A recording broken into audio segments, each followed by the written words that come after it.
Tomb of the Spider Queen is game or map number 1 for our first game here, coming through, going up against Boluo. And well, once again, in case that you are not aware of it, Boluo has Poilk on it, currently playing on his Team League Smurf Sneaky Snail. Schwimpi playing on the ZZZ account. Wubby is playing there, Gia, and also Sven. So pretty cool setup here for our game in the lower bracket.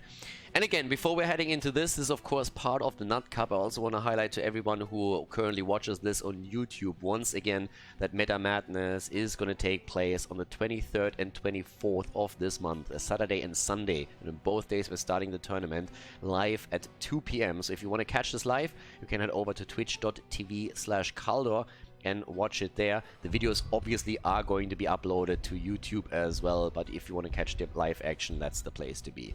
And the rules for the tournament, they are a little bit special, as we said before. So this all best of 5 series, and every hero that gets banned in a draft like this one, for example, will be banned for the entire series, not only for the upcoming map.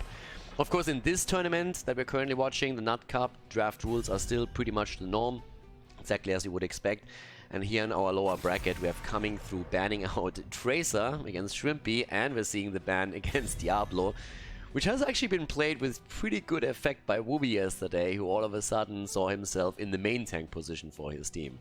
So I am very intrigued to see the patterns of coming through, because we saw that Samuro, as we see it again, banned out against them, just banned over and over against coming through. With Monkey on that team, you don't want to give them Samuro. What we've seen a lot though is them pick Rexa. And now the question is, are they going to play any of that again? We've even seen Probius bans, for example, against coming through because of Monkey. So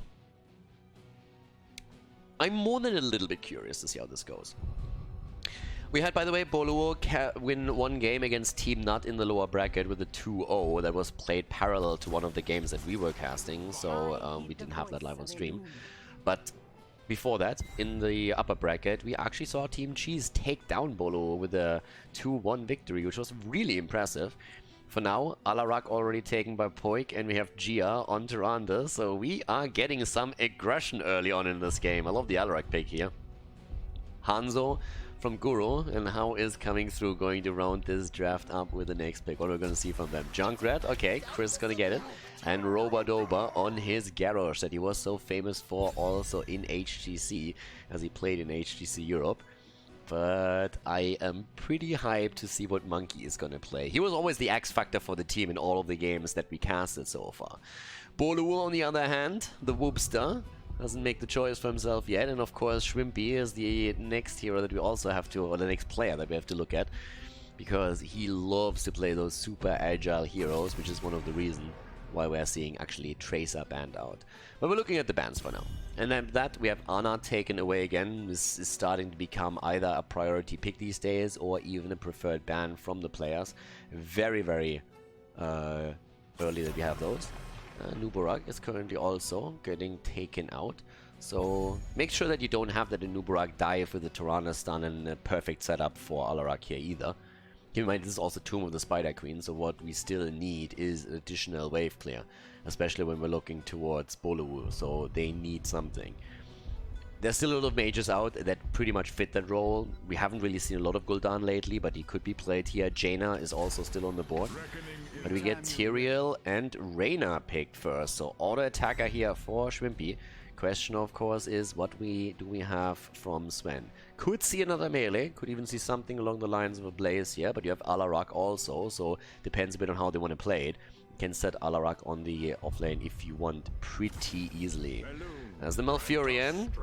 And it's time to shine. Monkey, what do we get this time? Urel? I call boring right there. I'm sorry, bro, but if you have just established such a reputation for yourself, you can't just simply go for the Urel pick. I mean, that's way too normal. Where's the Probius? Where's the Rexa? Where is the Cho'Gall controlled by a single player? Where's the Murky? It's like... again, I'm not angry. I'm just disappointed. Alright, Malthael for Sven as we're heading into the first game coming through against Boluo. Tomb of the Spider Queen, ladies and gentlemen. Game number 1. Game number 1 coming through against Boluo, which apparently means pineapple in Chinese. I learned that yesterday. But as we're heading into our game, on the left side we have Monkey on the space goat. Meh. Right, that's more sheep, but you get the gist. Guru on Hanzo, we have Kronos on Malfurion, Chris on Junkrat, and Roba-Doba on Garrosh. And on the right side of the map, it's Boluo with Wubby on Tyrael, Gia on Tyrande, Sven on Malthael, Poilk on his Team League, Smurf on Alarak, and we have Reyna, played by Schwimpi. Okay, let's check this out. I am ready to roll for game number 1 in the setup. Let's see how this is going to work out for them.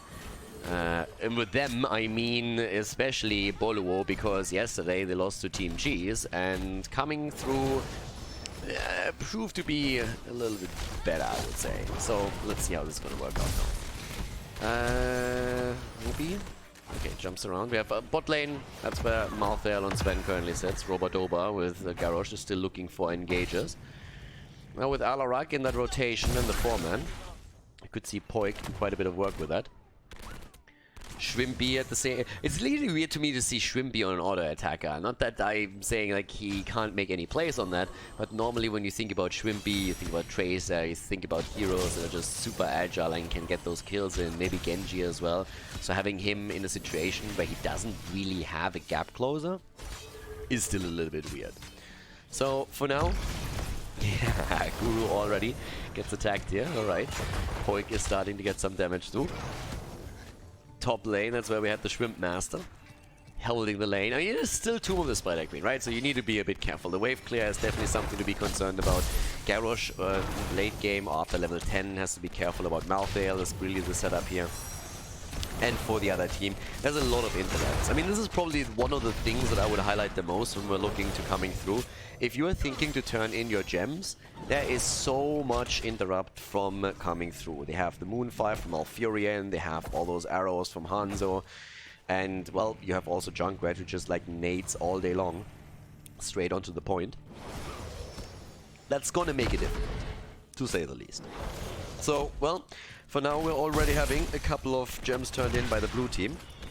And if everything goes their way, they're going to try and control the objective as much as they can, with exactly what I just said right there. So once again, here comes the attack against Poilk this time, able to move out of this one without too much problems.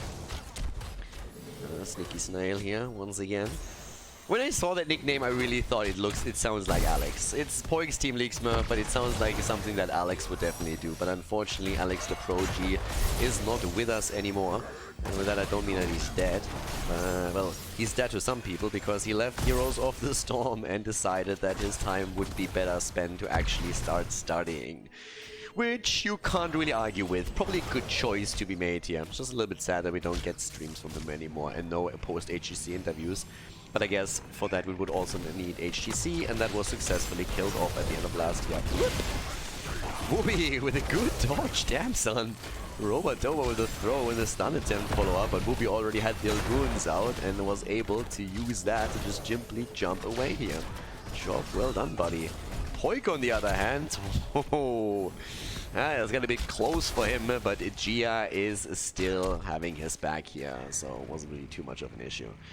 A Monkey at the bottom of the map right now, trying to at least push out Sven. Sven going for the camp, trying to get the bruisers. And instead we're seeing Schwimpi take over for just a couple of moments. Not a single kill in the game yet. 3.5 minutes in, both of them are just trying to go for the objective. Both are just trying to see if they can maybe get a couple of camps here. We even have that invade towards the bottom of the map from coming through, getting very aggressive around Schwimpi, and that is gonna be a dead. Oh my god! The kill secured by Monkey, just full jumping straight with the hoofs onto the helmet of Reyna. Not even Reyna's Stalker 2 helmet was able to withstand all that much pressure. So yeah, goat on the head equals dead. Roba-Doba setting a lot of that play up. That's also a few gems that were already lost on the side of Boluo. They haven't lost all of that. A few got recovered. But still, it's definitely not the opening that they hoped for. Far from it. Instead, they are now a kill behind, and it might become a double. Wubby this time jumping out again, but there's still a little bit more to be considered, and it is Monkey who jumps in once more, but they can't get the URL kill here. And Monkey, hoppity hop, was making his way back towards the fountain. Now the blue web weavers are still descending. Thanks to the turn-in from Chris and Guru up at the top side, they get the first objective for themselves here, already with a tiny lead in experience now as well. Roba-Doba, of course, still looking to create another opportunity. If they can get a kill here against someone, Schwimpi, for example, that would be great. Would allow them to push even harder with this. But level 7 talents are ready on both sides. Bottom of the map, Irel doing a thing against Sven, and he needs to be careful. 20 gems? Yeah, you need to be the one that pays attention right now and doesn't die, because that would be a huge dent into the objective play. And Poilk falls at the top lane. Yeah, Poilk down at the top side, more gems lost now from Boluo, and this is not looking really pretty. Guru at the mid lane is able to move away as Wubby and Schwimpi move for him. But that's 2 kills against 0, that's nearly a level lead, that's massive damage at the top lane, where we are gonna 100% see that fountain fall. And I guess we're also gonna have the keep or the fort take quite a bit of damage. Bot lane, Monkey still doing his thing, nothing too crazy. They need to try and control Sven a little bit once that the web weavers are off the map, simply so that he can't turn in. We'll have at least some chances, but it's honestly tricky. I mean, for Boluo, Poilk, oh, yeah, he's going full snail mode here, doesn't he? Tries to move away, gets pushed out again, they keep him alive. Oh, was a bit of a miscommunication there, to be honest. There could have been a kill, but Kronos actually put the root over here just as Junkrat pushed him out. So if they make that happen a little bit better, if either Kronos waits with the root or Junkrat waits with the mine, then they probably have a kill there. But it was still pretty impressive that Alarak didn't die in that case. Good reaction for Monkey. The level 10 used for another arrow. That didn't do anything. That arrow went far and wide. But they are still, with the level 10 abilities, now able to control all of this. Alright, top side. Ford is taking more damage. Schwimpi is there for the experience. Bottom of the map. Monkey is still sitting around. Look at Malfurion, by the way. Kronos hasn't taken his talents yet. He's still waiting with the level 7 and the level 10 for the choices on the other side. And now that he finally sees what's being chosen here, he goes for his own. Takes the level 7 at least, goes into the wild growth here. But still no choice for his 10. There it is. Instead of Tranquility, we see the Twilight Dream. On the other side, nothing too shocking. Top lane. Okay, so Weavers are coming down for the red team. And this comes at a time when we have the Bruiser camp taken in the middle. So this is going to help a lot. It's definitely going to help a lot with them just pushing out the Web Weaver wave. Bottom of the map. Still where Sven sits. 32 gems. God, it's such a juicy target right there. The space goat is already jumping. The goat is already jumping in and out, so you need to be careful, Maltail. Every single time she jumps in, he's probably having a bit of a mini heart attack. Riptire used to clear not only the way, push them back a little bit, and delete the Web Weaver more or less. And that's the first Web Weaver. Gone in a flash. At the bottom of the map, Monkey does this thing. Over here, Wubby is still working together with Schwimpi and Gia on the Bruiser camp, but up to the top, we're seeing this one defender too. So far, there's very little value that Boluo got out of this. So at the bottom of the map, again, Monkey jumping in. Kronos is helping out, provides the heal. Web Weaver hasn't really scratched anything, and that's pretty much an objective that didn't really get any value.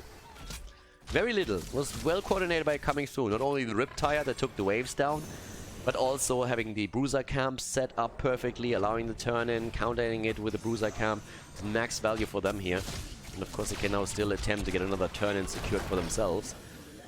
Well, Junkrat could have maybe try and turn in here. How many does Chris have? He has 19. That's not enough to get the turn-in, but it's definitely going to be enough to get him a lot closer and also relieve some of the pressure from Junkrat himself.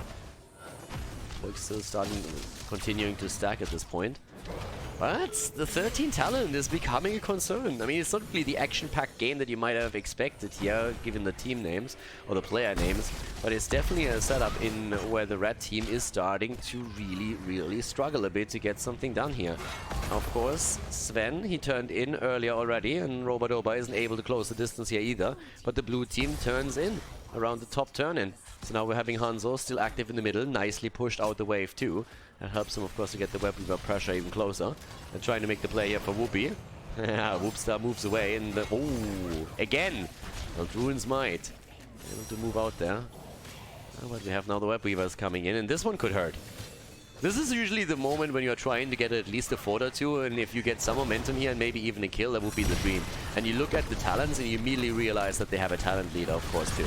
And when you... oh, the arrow again! Look at this, going full NA. You should never do that. You should at least try to hit one hero. But they're still getting the kills. It was a zoning arrow. It was a Hanzo zoning arrow, an IQ 200 play, that's what we call that. You shoot the arrow so that if your opponent moves away and to safety, they will be hit by the arrow. As they didn't do that, they die. So one is down, make it 2, and that's another 15 also taken apart here. Gems Onion.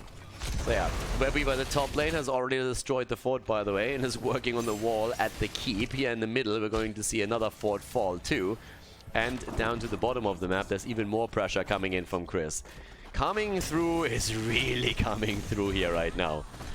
Trying to go straight for the plays here, trying to make the play at the bot lane now. We've taken another fountain down. Owl, of course, hits hard once again, but still, this game is going one direction, and that's towards the red team. The entire time here. So the red team is currently doing the work. Wubby on 32 gems is trying to make the play for Urel, but Monkey gets some assistance. Really quickly. And it's really tricky for the red team to turn in now. Now they have 0 kills against 4. They're also down 2 levels, but they have even talents, so they could try and make a play now. They don't have any fountains left in the middle of the map, on the other hand. So that's an issue whenever they're going to go into a sustained fight. There's a quick move onto the Siege Giant camp, so they're going to get this one. But of course, they're also creating a little bit of space here in the middle, where we have another turn-in attempt now from the red team, where the interrupt. So we're going to get any. Grenades are coming in, but Wubby is able to turn in, and that was the big one. He had 32 at the time, turned in 13 of them, and with the rest turned in as well. We're now seeing them with red Web Weavers coming in too. So this is the moment where things start to... they have to turn a little bit for Poilk. They need to get some value out of this. Drop a wall, drop a fort, drop something, get a kill or two with it. But there's level 16 talents just dropping for coming through, and that of course means that you have a massive advantage over your opponent. Now you make the play. Wubby gets thrown in, he doesn't have the Eldruins, and there's the taunt. Even the Riptire committed to take him down. A Monkey survives as the ult through, and I mean, Wubby still had also 19 gems. Yeah. Another arrow hits the dust. As Guru is trying to help the team to get another kill, but of course they also have to defend all those Web Weavers, and that's exactly what they're doing right now. So with this, we're having another Web Weaver taken down. Poilk on his Alarak is also still trying to get a good combo and help his team with a kill, but the constant damage output that we're seeing here from the blue team is just a bit too much. 40,000 by now from Hanzo. Again, Poilk could look for the combo here against Monkey, and Monkey is gonna die. Yep, that's the exact setup right there, getting the last rights through. Good job by Poilk with Alarak here as well, all of them working together. Trapping a Monkey just running straight into this one, and another nice setup attempt here on the side of Poilk. But Alarak isn't able to connect it quite yet. Guru still being chased though. Wubby is following this up. Chris currently waiting here at the side, but Wubby already had the Eldruins in place, and oh, that could have been bad for him. This could have honestly been a kill against Tyrael if Chris is able to push him into the fort range. Oh, the kill! Poilk gets the kill, but Schwimpi dies. There's the taunt as Roba-Doba went in deep, and he gets those stuns through. There's the Riptire. Well, Wubby takes the damage, but he doesn't die. They're still trying to go for the chase here. Kronos gets actually thrown in. Sanctification comes through too. And all of a sudden we're seeing them dishing away on the right side, but damn, that was a bit of a fiesta. Kronos gets thrown in by Garrosh, but can't do anything. Didn't have a, well, route that connected. I guess he could have maybe gone for the Twilight here, but I don't think he really expected that. So now 6 kills against 2. Still a massive advantage for coming through, especially in structures, also as they are preparing for another turn in here. But at least in talent, it's dead even at this point. 16 on both sides. This one still stands, but won't be for too much longer. And it's a tricky spot to be in for Boluo. They haven't taken a single fort down yet. So passive experience lead for coming through is quite significant. And is going to be a big, big problem. Guru's still sitting here, trying to get some damage in. They have the Bruiser Cam, so the spell Aura can be used by them to move through the mid lane a bit more aggressively. But Urel is still bot lane. Monkey's currently pushing it out, trying to pressure the last remaining fort of Boluo. Combo, stun, and last rites, baby. Garrosh is dead. Indomitable or no Indomitable, doesn't really matter. Not able to get anything done with this one. Easy defense now. And Boluo is starting a bit of a comeback here. Get the next kill. And let's not forget that the kill also means that we have 2 stacks now on last rites. That's a 10-second cooldown reduction. It's not quite something to write home about yet, but there's another kill. Comes in, the arrow hits, and Hanzo gets the counter kill against Mouthdale. Is at least able to get that connected. The Riptide does some damage, but damn, Wubby.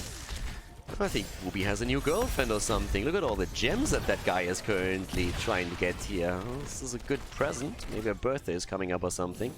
Diamonds are a girl's best friend, as we all know. Hanzo goes down as Poilk decides on Alarak to show once again how deadly he is and gets another kill in. So all of a sudden, Boluo is actually gaining momentum. They've lost all of their forts. They are still behind. They're behind in the level as well. But they are actually starting to get a bit aggressive with this and get the kills in, start to pressure coming through, start to really take control of the game again, or at least attempt to. And if they get another turn in, that might just be it. But of course, having all of the gems on the front line, it's another big one. Another big one where you have to be careful with that. Chris, Robadoba, sitting right there. Monkey at the bot lane, controlling that turning point. And here comes Tyrael with 49 gems.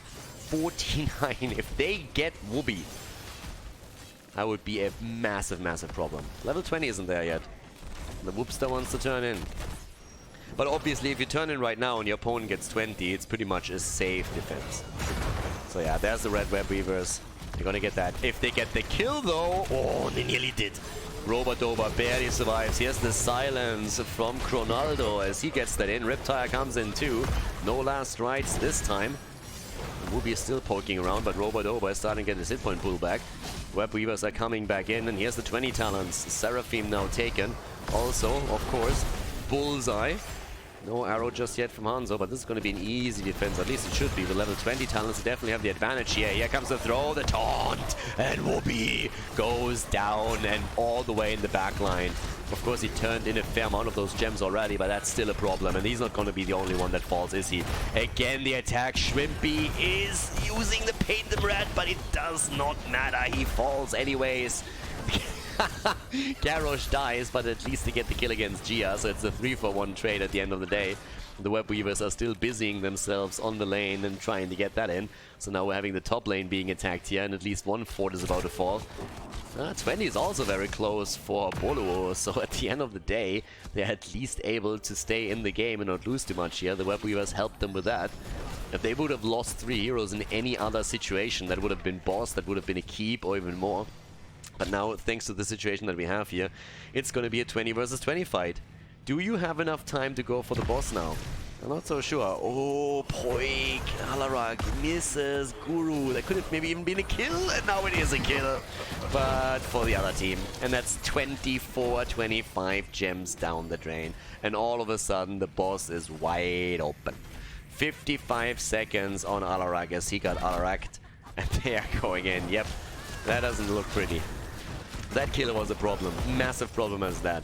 Wubby sees it.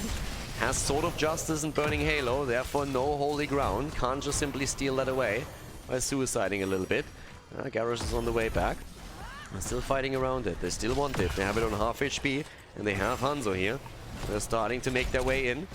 Obviously, the continuous poke still comes through. Robadoba sits there, needs to be careful that the last rites can't be successful against him.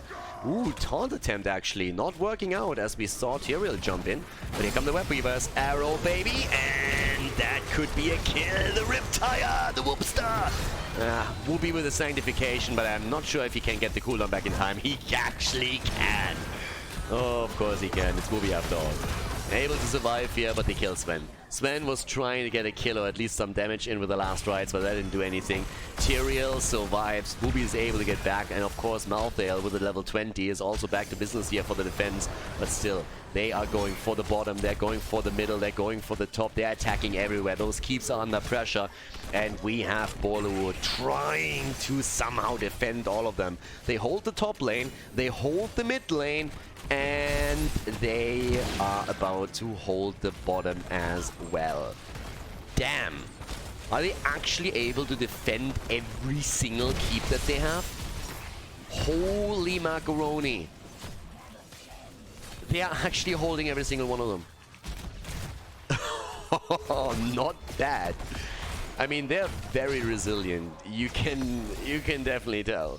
They are very, very resilient here. Not even the Malthael killed it anything. But of course, as we said before, with no one can stop that at level 20, that's the main reason.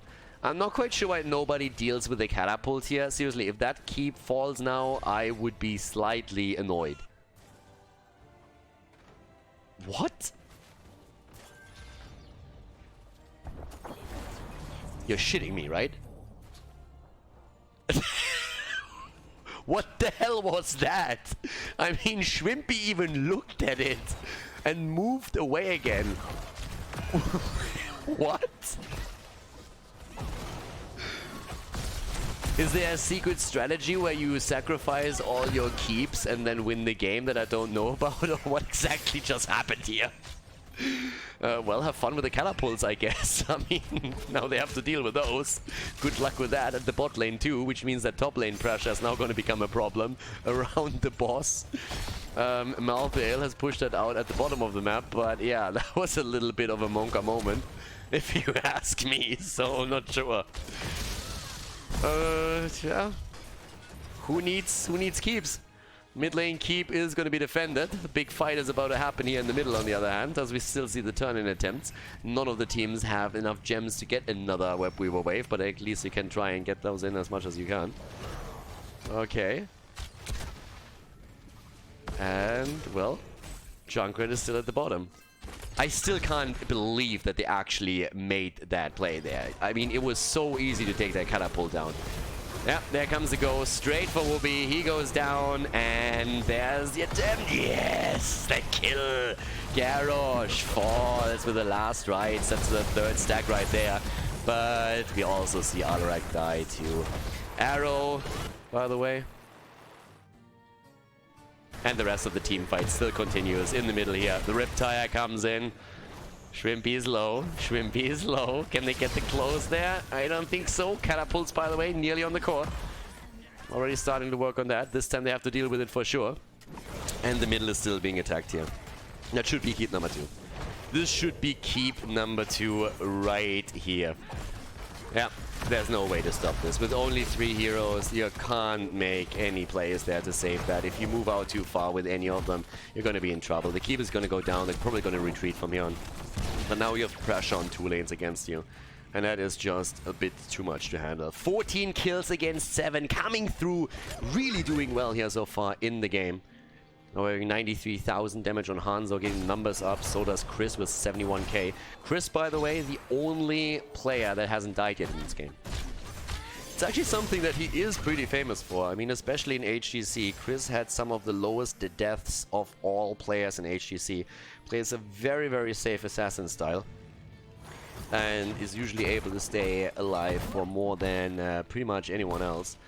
So with that, we're having now currently on the damage output for the red team. Not really too much going for them. 51,000 on Alarak, but 58k for Reyna. As we're seeing the check at the boss, just to make sure that coming through doesn't try and sneak that in this time. But here's the problem. Now we're just sieging up at the top lane. You're threatening to take boss. We have one hero that pushes out the bot lane, mid lane, and that means that eventually someone has to rotate down, deal with those 2 lanes, deal with the catapults, and that creates an opportunity for the blue team to make an actual play for the boss to set another trap up. That's why they're trying to force a kill here, and they get it. Hanzo goes down. Riptire comes in, has to wait until the sanctification is over, and is able to get some damage in. But are we going to see that boss? Bot lane is pressuring hard, and that's a Siege Giant camp plus 2 catapults, and we are currently 24 minutes into the game. So minions are definitely a thing. You need to be careful here. We don't have enough gems for a turn-in, so that's another big problem. And the core is going to be attacked soon. The core is soon going to take damage, so even with a kill against Hanzo, all they do is buy themselves a bit of time. Malthael had to go back. He's the one who has to deal with this right now, because this just hurts way too much. It's not so much a problem of the Siege Giants, it's those catapults that are just monstrous. So they're trying to turn in now, and they're close. Granted, they're very, very close to completing a turn in. That's why Wubby is currently taking the wave here to make sure that they're getting the additional gems that they need to make the play. But the camp was now taken as well. Hanzo is back in another 10. Went on level 20 for Bullseye, so he can't use his sole pseudo-global play of the game to jump into the fight. Yeah, in the meantime, we're having at least Sven take another one, and he holds 33 gems. Majority of the gems from them in his hands. So he's the one who has to really, really do the work there. If you look at also the siege damage, look at Chris here. He's sitting at 300,000 siege damage at this point. Just Junkrat things, by the way. 14 kills against 8, and this late in the game, I mean, if Boluo has only taken a single fort this entire game. Only one, nothing else. In structures, that is. But if they win a team fight here and get 2-3 kills, get a turn in, get the boss, they can definitely push this through. But again, their problem is the bot lane and the mid lane. Because there's just too much. But can they get a kill? No, okay. Ult being used on the other hand by Monkey. Yeah, no, actually no. No mistake, no ult. Oh, but there it is, the kill against Tyrael. Sanctification couldn't be used. Tyrael is down. Riptire, they try to slow them down here. Guru is moving in. Oh my god, that could just be it. At this point, it's a 5 versus 4, and the web weavers of the red team are now coming in. That buys a bit of time for Tyrael to come back. To be honest, that might just what keeps them in the game. If not for the web weavers being sent down, they could have gone for boss and ended the game. But that's not the case here. Gia is low, but Guru is about to die. Guru goes down again. Schwimpi every time with that Reyna's radar kill. And now it's a 4 versus 4. One web weaver down. The play for Monkeys. Man is so low. I don't think they can get him. Can they? Kronos, does he have it? Yes, but they don't have the damage there. Web Weaver still at the top, and here comes the ult on the side of Urel as Monkey tries to stay alive here. Sven is low, everybody else too. They're moving away from this one with the death of Hanzo. This game is actually getting insane. If you think about how this game looked in the middle of this match, that was just absolute bonkers that they are able to push this to the point that we are currently at. That's honestly crazy. And here comes the play for the boss, and this time it's from Boluo. And again, I have to stress this once more. As Tyrael dies, if Boluo doesn't get the turn in, the game's over. Because coming through goes boss and ends the game right there. But now we're having that boss sneak in, and with that, we're gonna maybe even see them end. Here comes the attempt as a turn in. They're gonna get the turn in. They're gonna get the turn in. So that means bot lane, mid lane, heavily pressured, and an easier defense at the top against the boss. For Boluo, this has to be it. They have to try and end right here. This has to be the play. This has to be the moment where they're trying to do this. But look at the mid lane alone. Mid lane is pressured out so much already with a double catapult and the third one coming in that this would end the game if this takes too long. So right now it's all a question of whether or not Boluo can end here. Are we going to see a kill? They're taunt on Tyrael and he goes down again. No sanctification. He couldn't use it. He was taunted. And that's a nightmare. Web weavers everywhere. Mid lane. Look at the mid lane pressure alone. And up at the top, they kill against Malthael. He couldn't get the last rights damage in. And that has to be game. That no, maybe not. Can they defend? They're going to take some damage here. But now you have two blue heroes already dead. Well, Malthael came back with it. No one can stop death. Can they get more? Schwimpi sitting at the side here. They're trying to go for Gia. The stun is in. You can't tell me that the game doesn't end here, right? We're 29 minutes in. They're going for Gia, but Schwimpi is able to get the penetrating round to push them away from Tyrande and actually saves Tyrande with that move. Alarak is so low, but he pushes the catapults back so they don't hit the core too hard. 86 damage. Schwimpi in trouble. Ooh, Schwimpi on Reyna is in so much trouble right now, and he's not the only one. Gia is still trying to stay alive for as long as he can, and we have Hanzo fall. How the fuck did Hanzo die? Are you kidding? What? How did Schwimpi survive and kill Hanzo? At least Turanda falls, but now we're looking again at a 4 versus 4. What is happening here? What is this game? This should have ended 20 minutes ago with a victory of coming through. Instead, we're now with 100,000 damage on Reyna. Just continuing with this. They're trying to make a play for Garrosh. 120,000 damage on Garrosh. 114,000 on Chris. This is the game that never ends. This is seriously a game that never ends. We are 30 minutes into the game. 30 minutes into the game right now. And oh my god. I mean, Schwimpi alone, the Banshee value in this game is actually insane. I think the Banshee has actually by now killed Hanzo 3 or 4 times. Every time he jumped out, was trying to get away, there was another Banshee shot coming in, and it took him down. Schwimpi pauses the game, probably has to change his pants here, and I don't blame him. I mean, after that 1v3 where he actually gets a kill against Hanzo, I would probably have to change my pants too. That was an exciting moment for him, I would bet. But damn, son. 5 deaths on, well, on Hanzo, and we're having 5 deaths on Tyrael here. And, I mean, Wubby really has a tough game here as well. The entire time when he gets thrown in, those taunts of Robadoba are just so reliable, and they're always able to get the kill. And of course, it's not only the taunt, you're having Malfurion with a silence right next to him too. And that just locks Tyrael down for so long that he can't get that and says, oh my god, what? Guru jumps away, but no, my Jesus. Poilk, calm down, dude. Nearly getting the insta-kill against the Guru or Hanzo. I mean, that was close, seriously. That was such a clutch one. And Boluo is just murdering the mid lane right now. But damn the damage output of Alarak. It was actually insane that they could keep Hanzo alive here. It nearly turned shortly afterwards against Alarak as well, but boy, the plays that we're seeing in this game now. It's actually a little bit bonkers. It's honestly bonkers. 31 minutes in. Bot lane has to be de-pushed. Again, the catapults the entire time. We're still having both of the teams angling, of course, for kills. Trying to see if there's something to be taken. Boss is up in another minute.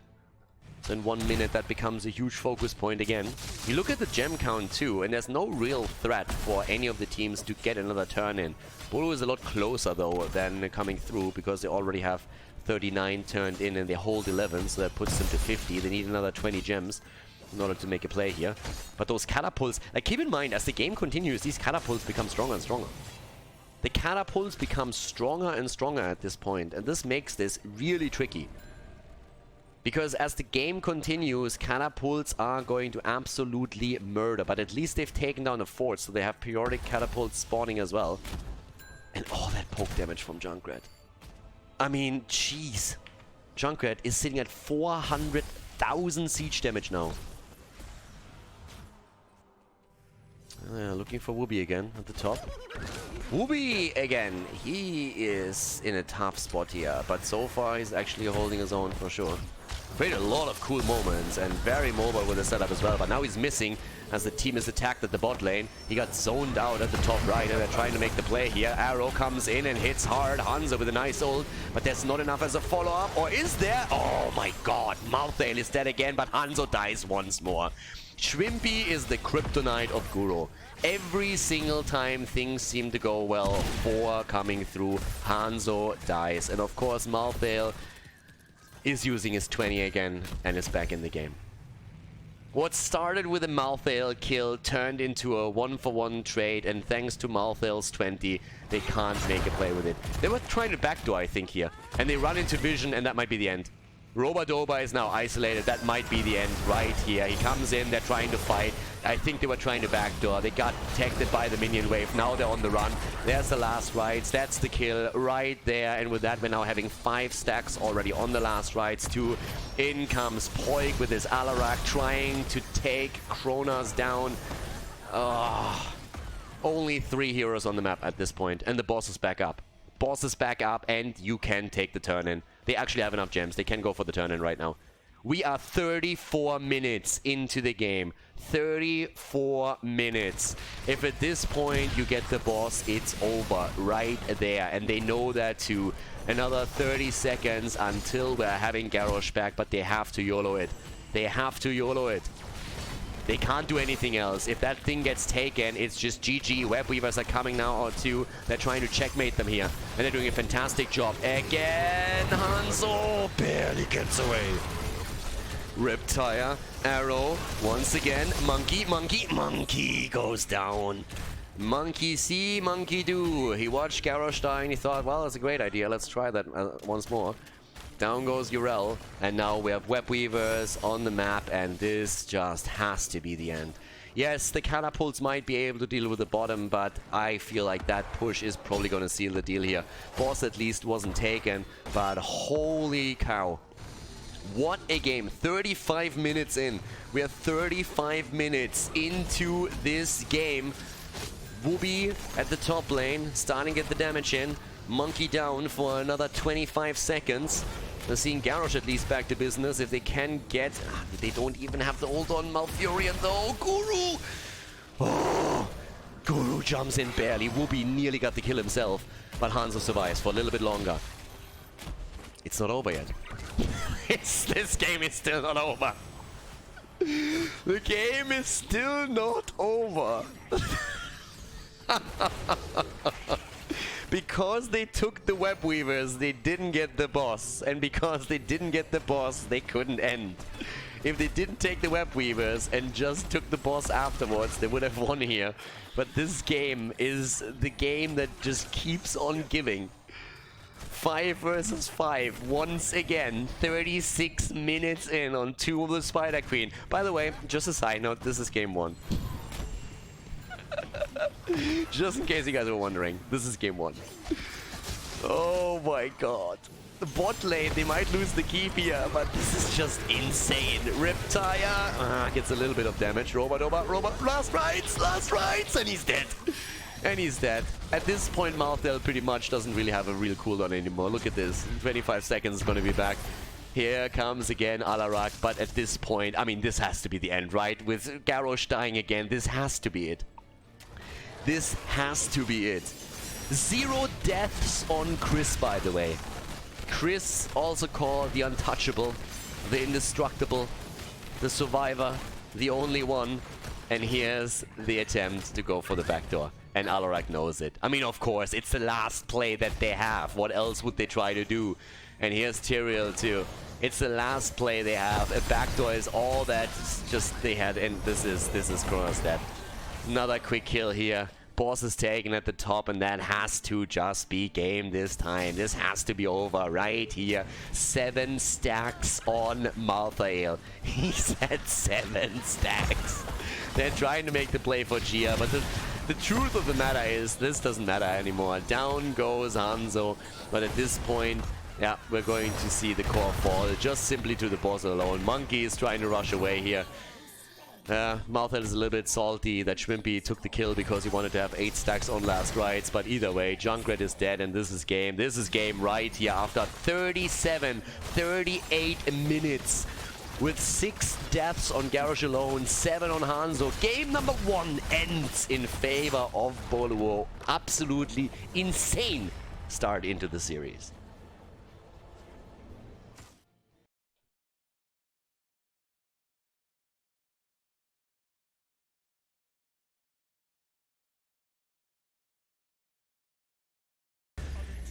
Alright everybody, coming through against Boluo again. 38 minutes on the dot was the time of game number 1 and 2 of the Spider Queen. And I still can't believe that coming through didn't win that, considering how well they looked and played in the mid game. But Boluo, they just never died. And then at the end, they actually won game number 1 and are now heading into our second game of the series on Battlefield of Eternity with a 1-0 lead. It must actually be soul-crushing to lose that game if you're coming through. They're immediately banning out Tracer to deal with Schwimpi here, who, by the way, with just the Banshee control alone, pretty much wrecked Hanzo single-handedly there the entire time. Hanzo, he had a lot of very unfortunate moments where he moves in, gets a kill, tries and jump out, is basically safe, and then that last rocket just weaves its way through and hits him straight in the face. Maiev banned out, so is Samuro, so no monkey shenanigans on Battlefield of Eternity, at least not with Samuro. Alarak also taken apart, don't want to run into Poilk again on that hero. As Chris is saying, you know what, screw all of that, I'm going to show you how you play Hanzo, because I can't stand this shit anymore. I want to win this game right now. So he moves in and says like, I'm going to take over. And let's see if that works out for them. Insta first pick on Hanzo. I mean, obviously the battleground itself also lends to Hanzo as a pick because it's so fantastic against the objective. Question still remains, what are we going to have on the other side? There's Garrosh and there's Li Ming. So Schwimpi can try and rely on the reset mechanics here. At the same time, obviously, there's now also a tool that you can use to just poke against the opponent's Immortal continuously. And if you have a Nubarak on the other side, then you can burn down that cocoon very, very quickly as well. Talking Nubarak, right? So Tyrande has been taken. Roba-Doba on Nubarak here. And my phone at the same time thinks I'm looking for something. Shut up, nobody talked to you. What are you doing here? So yeah, Nubarak. I'm like, what? Here's what I found. It's like, can you just SDFU a little bit? So Nubarak Tyrande for quick engage on the kill attempt. Leaving to burn down the cocoon. Nicely. That's the ban against Blaze for the time being. And what are we gonna get as a ban against the red team right now? Wubby actually is gonna be quite fun on the hero. I mean, he's playing the tank role for these guys the entire time, so let's see. Ana, okay. Ana, Li Ming doesn't need a nano boost here. That's already a little bit too annoying. But yeah, that's the double pick. Alright, make me happy. Come on. Give me something for Poilk. Poilk, and of course we still need support for them as well. I mean, right now, a little bit more lockdowns through stuns would be nice. Would be actually fantastic for Li Ming if they get that. So there's a route right there. That's good. And Urel for extra survivability at the front line. Displacement is going to be a little bit tough for. Also, of course, the movement alone is going to be pretty nice. And we're missing the last pick, which is going to be the hero choice of Poilk. On his Team League account, Sneaky Snail. No, that's not Alex the Prodigy. That is actually Poilk himself. But yeah, coming through with the last double pick. The solo laner, it's Thrall for Guru. And Dehaka. Okay, so Thrall most likely going to be in a 4-man with Crash Lightning, and Dehaka going to take over the solo lane. Monkey today with very traditional heroes, not actually looking at his Rexa, not looking at his Probios, anything of the likes. So yeah. And the last pick, what are we going to get for Poilk? We had an Alarak in the last game. And game number 2, Battlefield of Eternity. Boluo is relying on Sylvanas. Okay, immortal pressure with Sylvanas if they get it. I'm sold. I'm game for it. Let's go. If game 1 was any indication of what we can expect in game number 2, then I'm a happy panda already. Let's jump into Battlefield of Eternity. Game number 2, coming through on the left in blue with Chris on Thrall. Switching a couple of heroes around here. Originally it looked like Chris would play Hanzo, but they are switching Guru back onto him. Roba-Doba on Nubarak, Kronos on Tyrande, and a Monkey on Dehaka. On the right side of the map, Li Ming for Boluo, played by Schwimpi. We're seeing Sneaky Snail, aka Poilk, on Sylvanas, Gia on Malfurion, Sven playing Urel, and Wubby playing Garrosh. Alright, time to shine. Bot lane, Crash Lightning, as expected, taken from Chris here. That's not really a surprise, considering that they have Dehaka at the same time in their lineup, so makes sense to rotate Thrall into the 4-man and try and get those stacks together. So with that said, they're still, they're already shutting this down.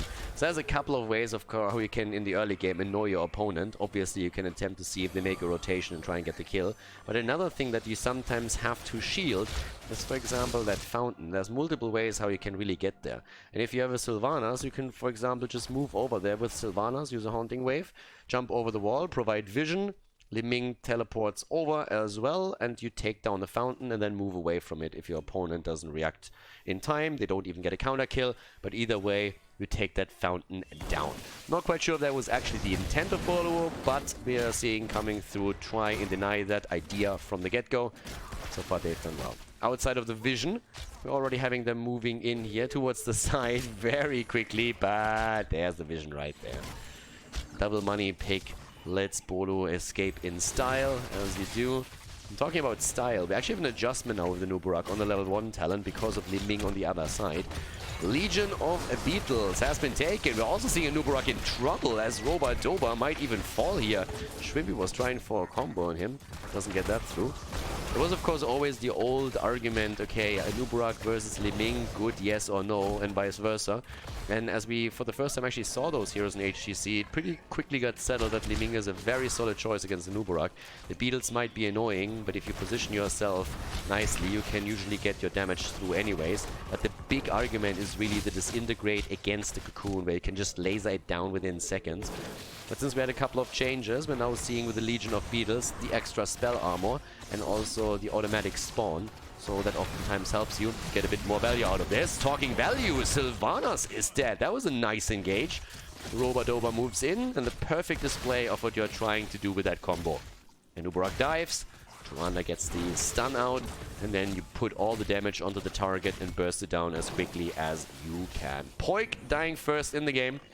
Chris going now after Crash Lightning straight into the Frostwolf pack. So he's trying to get both of his quest talents completed. We're talking about Liming. We still have Power Hungry on level 1 as the choice, and we have Dominance also committed to as the level 4 talent choice. So a bit more aggression from Schwimpi possible. If he gets the kills, he will always be able to also restore some health and therefore continue the momentum. Up to the top, the one-on-one battle between Dehaka and Urel shouldn't really happen too much here. Comes down basically to the question of when exactly Monkey is going to utilize his global. With the Immortals now coming in, this is the first time where we could see a bit of action. Now Sylvanas, of course, can get quite solid damage out here. Has Might of the Banshee Queen taken as the level 1 talent and went straight into the Mercenary Queen here too. And, well, with that said, we're now also seeing, of course, Turanda and Liming both attempting to get the value here for the team when it comes to the Immortal race itself. For Kronos, that means Hunter's Mark. And for Liming, it means continuous barrages against the opponent's Immortal. And we already see the action happening right there, where Sylvanas is getting side lane value. Poilk is currently trying to just simply get the wave cleared so they have the experience and then move in to help the rest of the team out.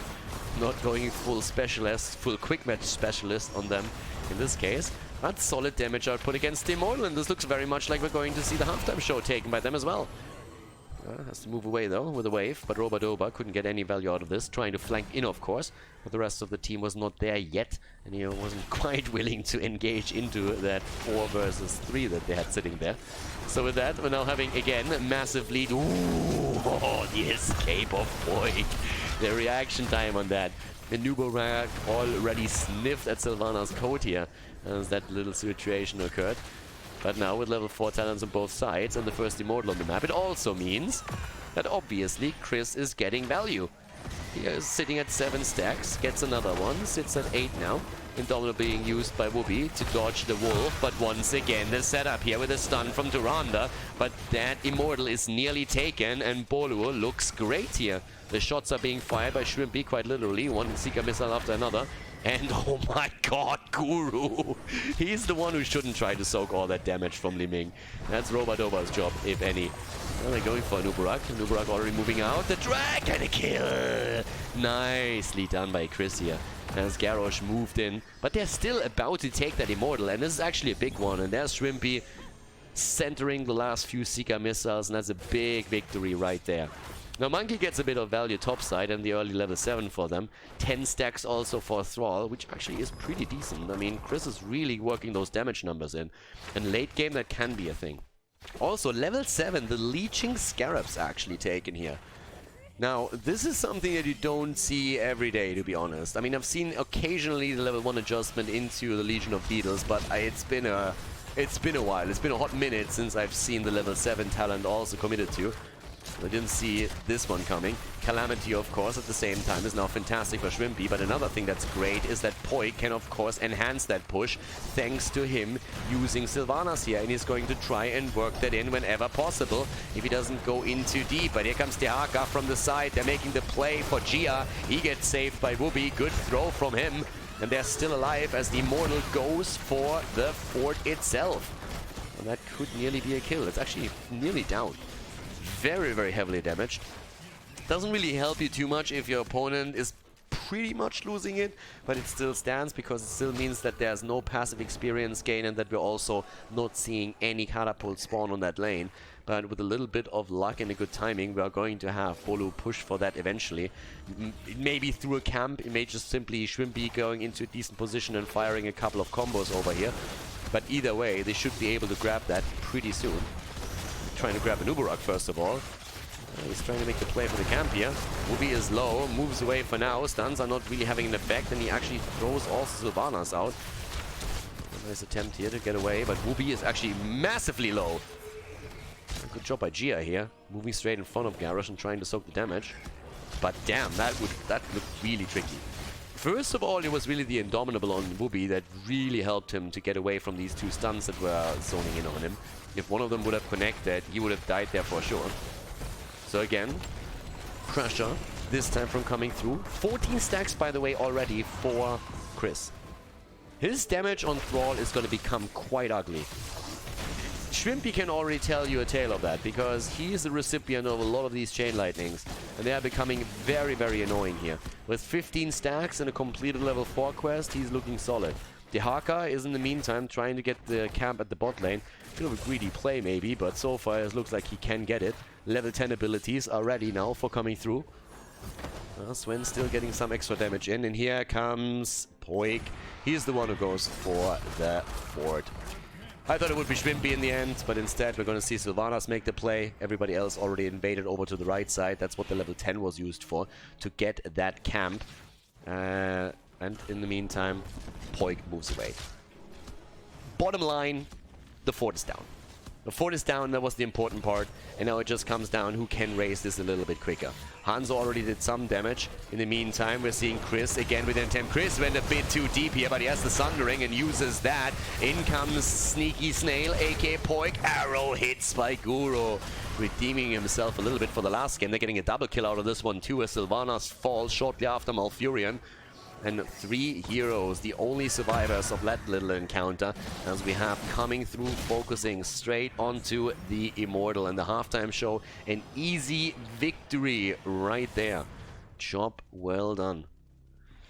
Well, with that, they should be able to also grab the entire Immortal.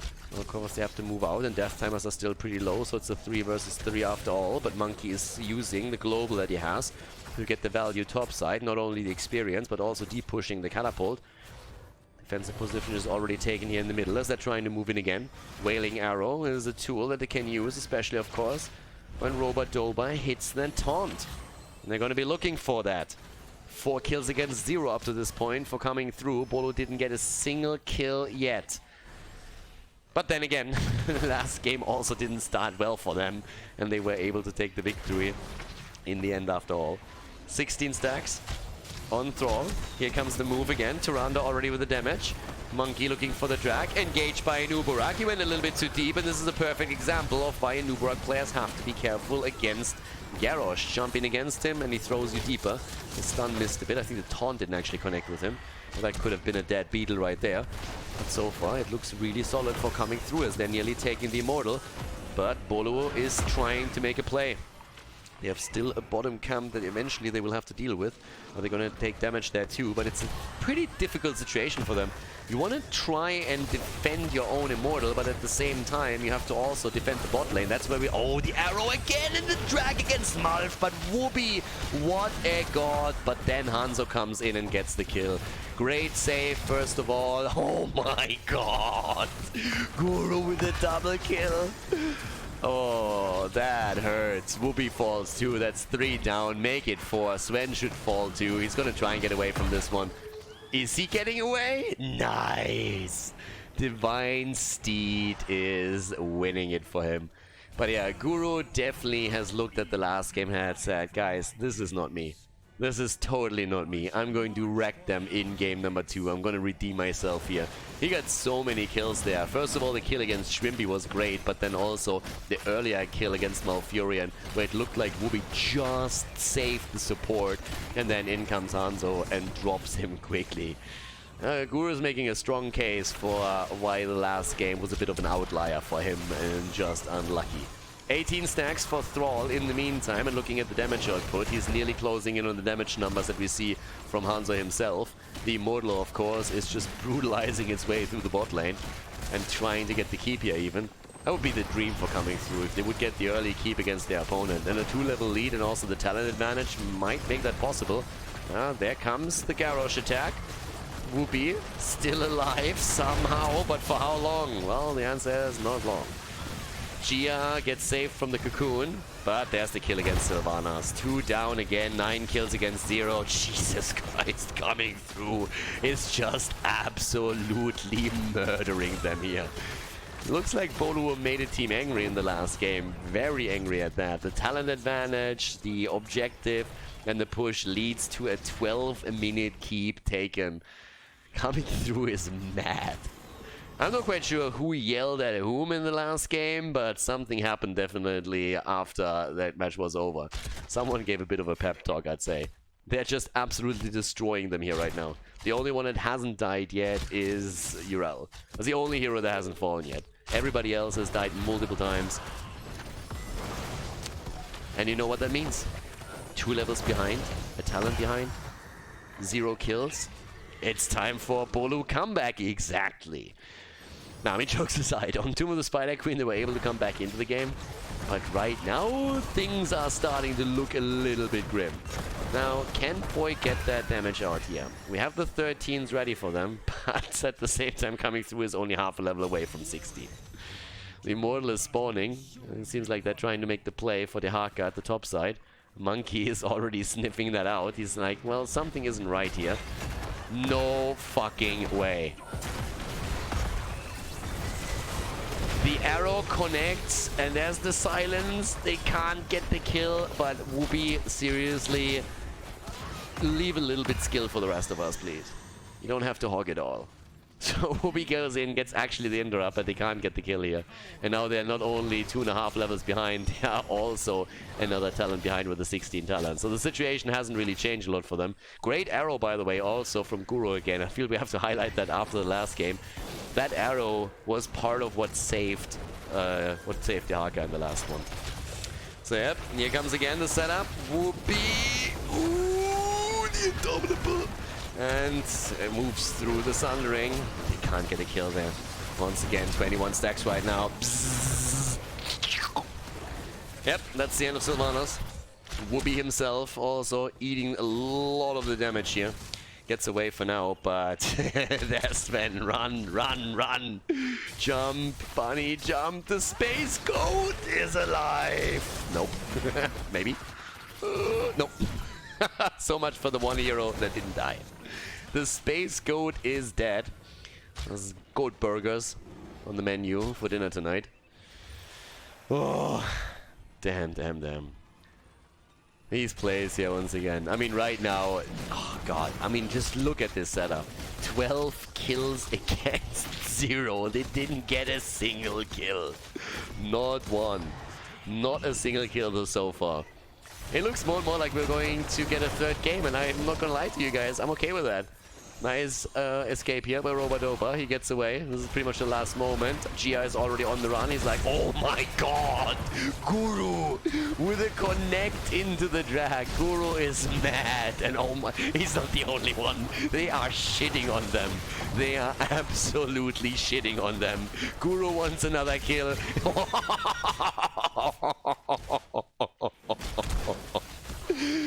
Oh god, they really pissed him off in the last game, didn't they? Guru is just murdering everyone in this game, and that's 16 kills against 0 as the core is getting attacked. Poilk falls again on his Sylvanas, and this is it, ladies and gentlemen. 17 versus 14 in level, 17 kills against 0, and we have a game 3 on our hands as we are heading into the last map. What a series!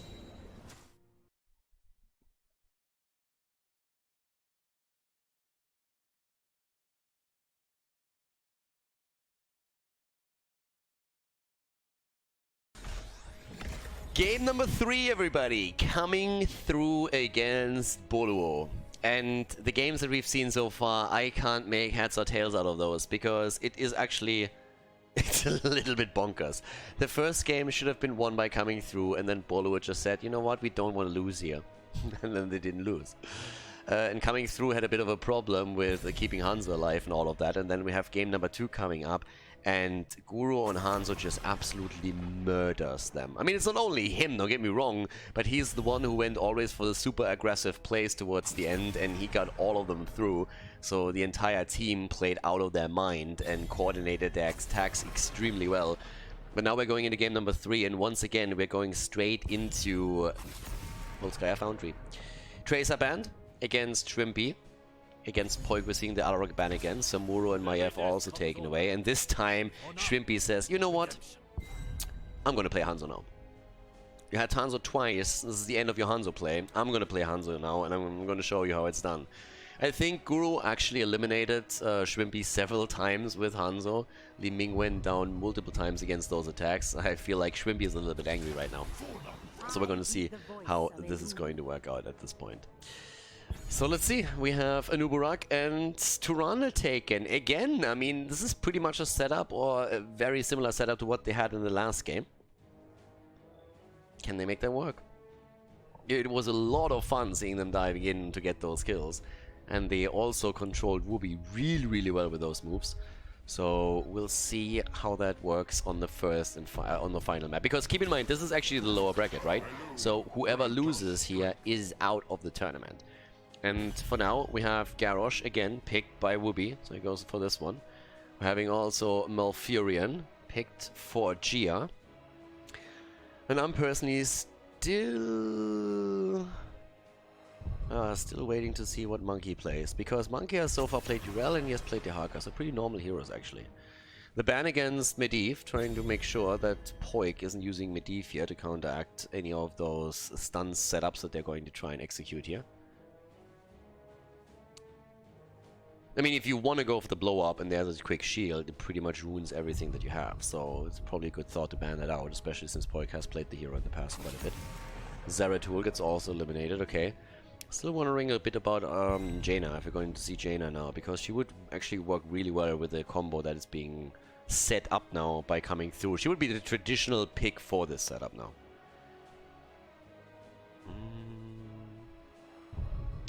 So let's see. Monkey. Okay. Monkey on the last pick again. Guru on Reyna this time. You notice something? This is exactly the one-on-one setup that we had between Schwimpi and Guru in the first game.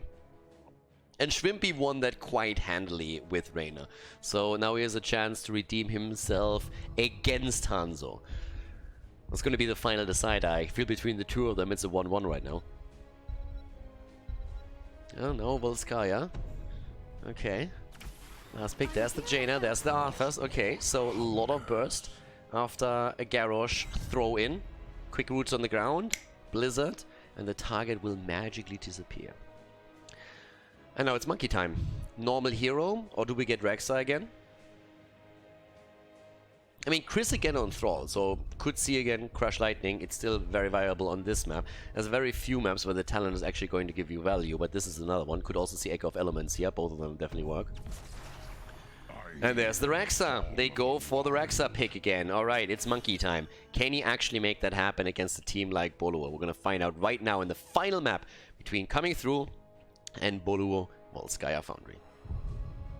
Game on, everybody! Game number 3 coming through against Boluo. And we're on Volskaya Foundry with Monkey on Rexa, Chris on Thrall, again with the Crash Lightning, Kronos on Tyrande, Guru on Reyna, and Robadoba on Anubarak.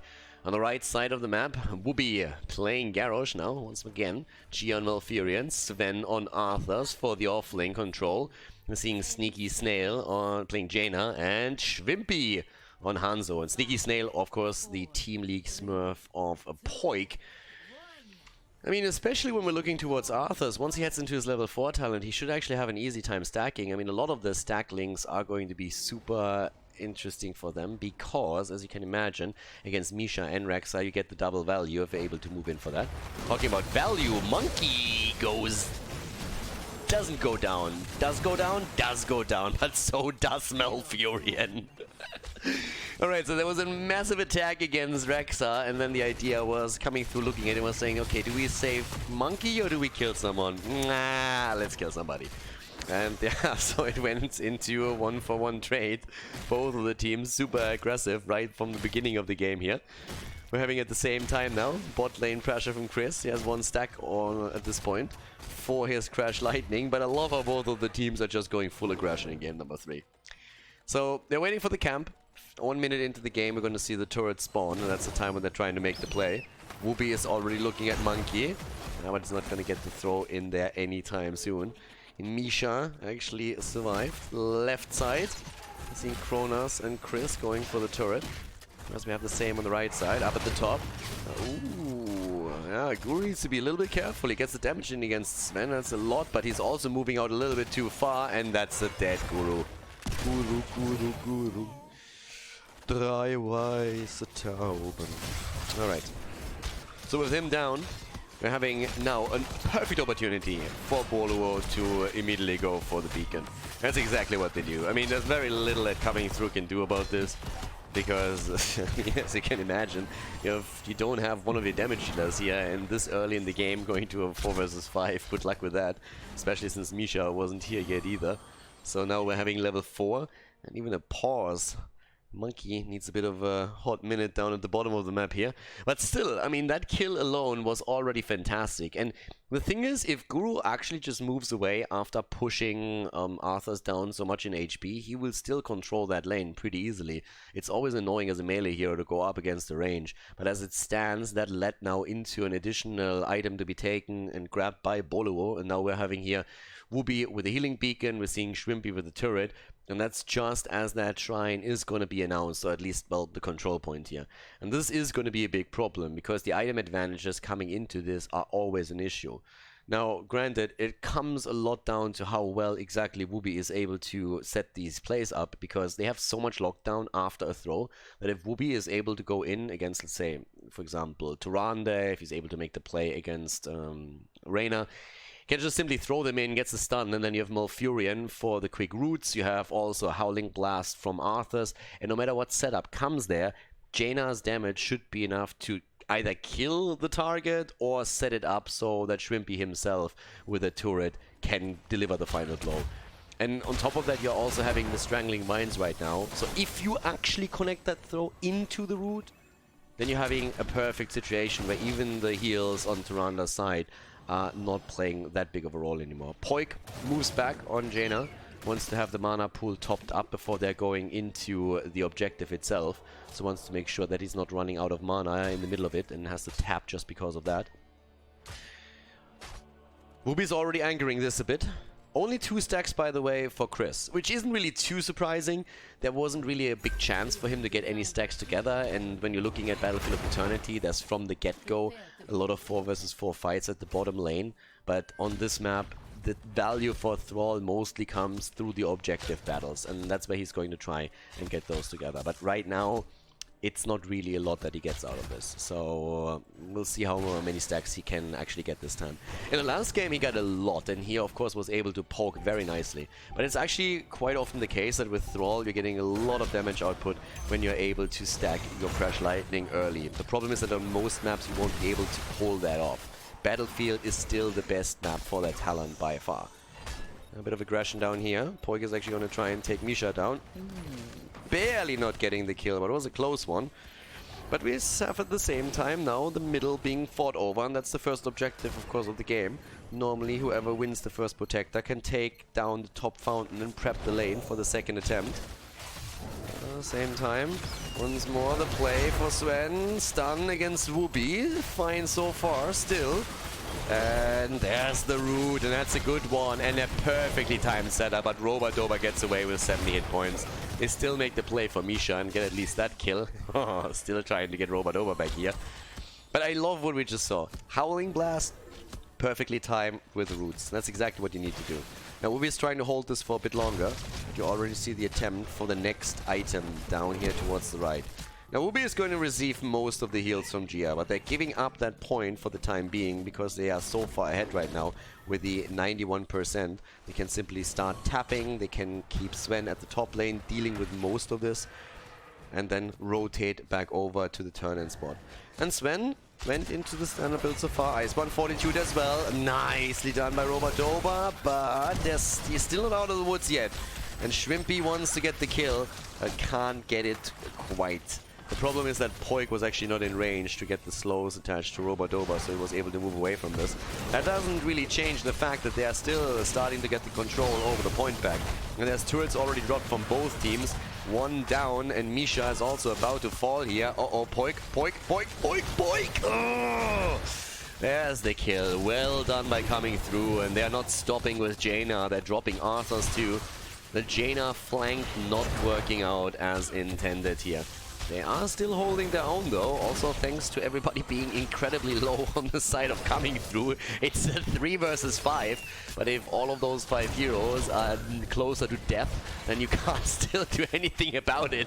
So they actually grabbed the Protector, which is kind of insane if you think about it. 2 kills and you're still not able to regain the point. And it's simply because the heroes that were still alive were perfectly capable of holding that point and getting kills, and everybody was already so low that just 1 or 2 hits would have dropped them, so they couldn't really do a whole lot. But as it stands, we're having now also the rotation topside towards that fountain. 3 kills against 2. This is going to be a close game, I feel, or at least it could be. Once again, we're having actually Animal Husbandry taken for... Now, this is actually, I think, the first time even that we have that taken for Monkey. Normally we saw a lot of variation here with the Hunter-Gatherer, for example, but Animal Husbandry this time, and so far he hasn't fallen. Oh, Guru! There's a damage right there. Still trying to get the Fountain, haven't even dropped that yet. He's still got the wall. Fountain should drop too. Worst case scenario, there's a Blizzard being dropped by Jaina, but didn't even have to commit to that. Now, with that said, we're also seeing 13 stacks by now for Chris, so he's really starting to get solid value out of this, sitting at 14, so nearly halfway done with it. And that is going to increase the poke damage very soon by a lot. And as we said in the first game, Chris is actually a player that is insanely safe with this setup and usually rarely dies. Also, Bestial Wrath taken. Talking about him being safe, there comes the quick disappearance act as we see Poilk pulling a Houdini and making Thrall disappear from the map. That was a great setup here, straight into the Ring of Frost. But yeah, Caster Curse. Say something positive about a player and a second later he's gonna get wrecked. That's usually what happens. Wubby even with the aggression towards the camp with that quick kill. They of course try and capitalize on the fact that they now have an additional hero on the map and move in on the turret spot. We're already seeing Poilk getting 1 and he's moving over to get the damage in, and they have that damage and they can drop the turret here too. Here comes the arrow from Hanzo as Schwimpi connects it. The attempt to maybe still get Jaina, but nah, didn't even have to drop the turret. So 2 turrets and a healing beacon in the hands of Boluo now. And that obviously means that we have, at this point, a massive advantage for the second objective. Not only is the fountain taken down, but you also have a very significant advantage when it comes to, simple item control. That's already a massive lead for them. Now let's look at the damage for a second.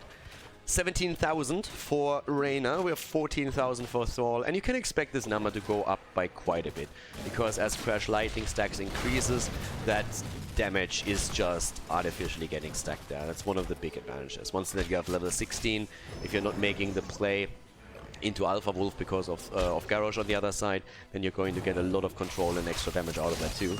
Talking about damage, Wubby so far not using the Indomitable, doesn't really see a reason for that. Even eating the stun here, there's no direct pressure onto him that would threaten him and would threaten a death, so he's just saying, yeah, I'm going to keep Indomitable for now, I'm not going to use it for that. Malfurion can just simply heal me up and take it from there.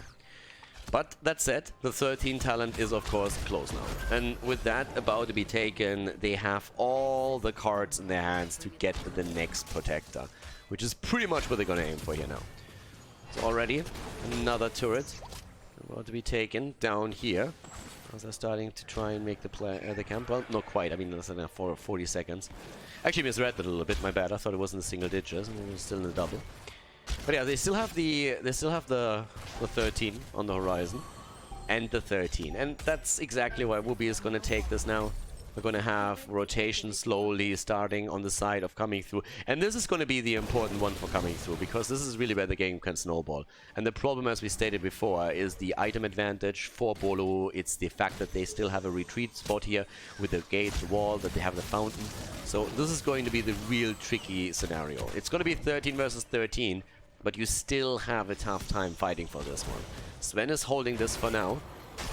We have Earthquake this time, by the way, from Thrall, not the Sundering that we saw on the last map. First turret already dropped, trying to make the play for Misha. Misha is down, they get that kill at least, and Sven is popping the army. Damage pushed on him, cooldown burned, but we also have Cocoon committed to. And that Cocoon was burned down pretty quickly as well. So the army is dropped as the Cocoon comes out, but now both of those are on CD. It's still a bit of a win for coming through, at least in the cooldown department, but only a small one at that. There's the Indomitable right now, and the taunt! The Ring of Frost attempt, and they kill against a Nubarak. The synergy not quite working with the Ring of Frost as they were hoping for, but they get the kill regardless, and that's all that really matters here. They drop Misha again, even though the stun came through, and that's an easy protector. Easy peasy. You get the kill, you make the play, you get the protector, and now you get to dominate the map for the foreseeable future. Level ahead. You have to give quite a bit of credit to coming through here to stay this close in experience. But of course, now that we're not only having the lead in kills, but also seeing the first few structures fall, that's going to change quickly. The fort at the top lane has already been eliminated. They can work on the fort in the middle. We already have bot lane pressure from Poilk himself. He's just waiting to have vision on the rest of the blue team, so that he knows exactly how deep he can go with this one. Monkey is rotating in to stop him and stop those minions too. First of all, he wants to soak the experience on the minions. And at the same time, the idea is, of course, to stop Poilk from getting too much damage. Now, on the other hand, Monkey might even fall here. The problem is that he has Animal Husbandry. And he gets away. Misha is getting wrecked this game, by the way. I mean, someone called Peter, because that bear is just getting molested over and over again. This is just not fair what we're seeing here. They hate bears. They just do. Like, I don't know. Maybe they're cat people. I have no idea. I'm not that close to Boluo that I can actually tell you that. But either way, Fountain is now down at the bot lane. Fort's eliminated in the middle and at the top. 15.5. Half a level away from the next talent. But at least the Animal Husbandry is giving a lot of HP over to Rexa, as you can see at the top left now. So it's currently sitting at 4,300 max HP. I mean, the problem still is, of course, that it's... I mean, the problem is they're not making any headway. They had a couple of cool moments at the beginning, but now they're the entire time so far behind that it's difficult for them to find an opening. Even now, we have the early engage onto the point because Boluo knows that they're going to get 16 in just a few seconds. But, yep, here comes the attempt to fight. 16 is already there. That's another item control. And as Team Liquid showed us in HGC, if you have fantastic item control on a map like Volskaya, you usually go with a massive lead into every single objective fight. And this is exactly what we're currently seeing from Boluo. They control the items, they control the mercenary camps, they control the experience, and they're just taking down every single line of the outer defenses that we're seeing from coming through. So for a comeback to happen, what coming through needs to do, they first of all need to get 16, and then they need to find an angle to fight. They have a few items themselves. Well, they have one turret. It's better than nothing. But of course, in an ideal world, they would try to get a kill somewhere here. But now they lost the bottom fort. There's another engage into this right there. Arthas is a little bit isolated, needs to move away. We see Chris at the top lane, trying to at least take this one down to get some value on their own. At the bottom of the map, we still have Jaina pushing this in. Poilk, yep, there's the ice block on the Cocoon, the dodge on the stun. Get wrecked, kid. And the double connect. They're going for Monkey, and that's the end of Animal Husbandry right there. If he yes, that's it. Animal Husbandry is over, no more bonuses for him, and Poilk is just the easiest ice block of his life, dodges the stun, turns around, and just simply drops it. In comes the Ring of Frost. He doesn't hit a Nuborak, but he drops it onto Rexa, and that is another nail in the coffin of coming through. Great play here by Poilk once again. Top side, 6 kills against 3. Rotation comes in. Arthas is there. Rest of the red team is currently looking to see if they can maybe even get another kill. Already attempted to make the plays here, and they're just waiting for the next objective. Look at Poilk. The Jaina flanks are real this game. He's already just sitting at the side. Team is saying, like, dude, like, calm down, calm down. Stop trying to get the solo kills here. You make us look bad. Now, we have another camp coming up, and that, of course, means another item. They're already holding 3 items, so there's 2 heroes still that could grab another one, and that's Arthas, and that's also Hanzo. Schwimpi is already rotating back down, and they can't get this one. They have to drop the item, actually, but they're trying to make the play for Nuborak. Ooh, 3 versus 4, but in comes Schwimpi. No arrow yet. There we go. The chance for him to drop it, and he does. But oh, the beetle gets the arrow right between the eyes in the middle of the engage and dies. And Misha drops too. Sven is running them down in the back line. Malfurion gets thrown forward for the roots. That's the end of Tyrande. She's dead. They're going for Thrall. Chris is running, but good luck with that if you have an Arthas walking you down. He completes the 16 for the time being, but obviously Thrall is going to fall too.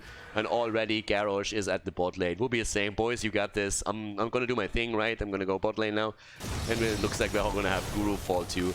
The Ring of Frost doesn't connect. He dodges Schwimpi, and he dies. 2 levels ahead, 10 kills against 3. Another camp taken. They are absolutely murdering them here. Yep. I mean, at some point, yeah, you can report them for bad manner just because they're making their opponents look bad. To be fair, you could have done the same thing to coming through on the last map, because that was just an insane display of a skill. But this third game, fairly much so in the hands now of Boluo. 20 is close, and again, they're just getting items. Like, guy, do you have one? Like, do you want a tower? Do you want to swap your tower for maybe a healing beacon, anything? And I love that Garrosh is actually just sitting there. It's like, team? I need someone else. I'm feeling a little bit lonely here on that protector. And Sven is like, don't worry, fam. I gotcha. So now they're starting to move through the bot lane. You can already imagine how that's going to look like in a few seconds. The Storm Talons are going to be ready for them. The 16 minutes in. Mihu? Yeah, exactly. So, the bear is down again, and the wall is also falling, and this is just a nightmare from the perspective of coming through. They're trying to hold on to this for as long as they can, but just look at Schwimpi's damage alone. 61,000, murdering it in this game. And with the Storm Talons, they're just looking for the opportunity to end this. And if they get the kills against Tyrande, for example, that would be the case. The ring doesn't hit anything this time. They're still trying to make the play for at least Misha. Thrall with the Earthquake. Roba comes in deep and dies immediately. And Poilk survives. Raiders trying to somehow drop him, but even that doesn't work out. So now we're having also healing peak on the ground. Tranquility was used. Poilk is still fighting here. It's a 5 versus 4. As we see Thrall rotate through the targets again. Feign death or monkey. Well, he doesn't have to feign it because it's actually real. He is dead. And so is the keep at the bot lane. This one is gonna fall too. There's no doubt there. Army has been popped by Arthas just a few seconds earlier. And obviously the next target is the core itself, as they are trying to make this a 2-1 victory. Moving in. There goes the protector, but they still have the heroes on the field. The shields are already gone, and they are making the plays right now. Once again, the taunt. Jaina actually falls, as we have Kronos get the kill against Poilk, but the core is also falling, and that, ladies and gentlemen, is Boluo moving forward in the tournament in the lower bracket to the next round after taking down Coming Through.